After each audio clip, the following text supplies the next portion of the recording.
So we're currently just located in the parlour. Now this book's really important. This is Walter Evans' personal copy of the Blount book. So this is his own copy.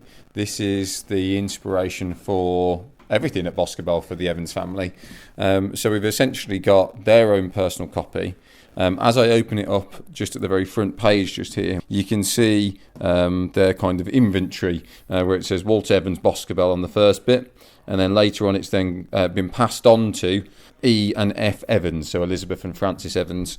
And I'm not sure what these are called actually, this little section that are put in these little watermarks or owners marks, I guess. But either way, it's one of those ones where it's really nice to see that personal connection, and that have actually been printed as well. They've been printed on with a typeface, and you can see them embossed into that. Within this book, the main kind of importance is there's a couple of things. First and foremost, we've actually got a handwritten section to it, and this is actually the inscription that is for outside.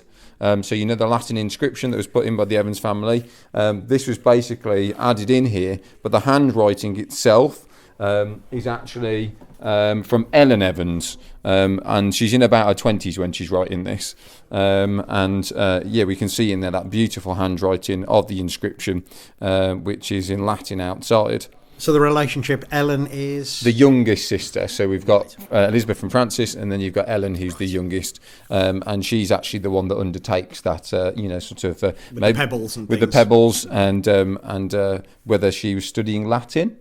You'd expect one of those. Within the book itself, this book is quite an early copy. If you think the one that we've got in the parlour is 1660, the first copy of the Blount book, this one itself is 1769.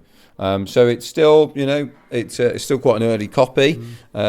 You'll see here we also have the pull-out. When I say a pull-out, there's a couple of pull-outs in this book. First and foremost, we've got this beautiful scene of the Battle of Worcester, and that's at the very, very front of the book. And then, for example, when we go into the entrance hall of of Boscobel, we also have that beautiful first image of the holoprint, and we have a copy of that in here as well. And that itself is a fold out as well, and that's towards the very back end of the book. We also do have I suppose for me it's even more important. We have the beautiful etching. This etching is the inspiration for the etchings above the fireplace. So in here we actually have that. You can imagine being Elizabeth or Francis, and they've opened this book up. They've seen this beautiful image, this etching of, the Lamb of God down on the right-hand side. You've got the Pendrell family with their bill hooks, and Charles on horseback going to Moseley. They've seen this image and gone, do you know what? We're going to use this as a blueprint for those etchings above the fireplace. There's only this one image in this book, which means the other images are fantasy images. They're made by the Evans family, to our knowledge. Those images are created by them for the rest of the story.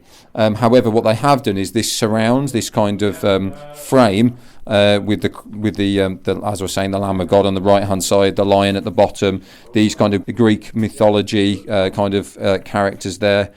You've even got, for example, the crown at the very top there. All of that's kind of kept there, and they use that as the same kind of framing on each panel.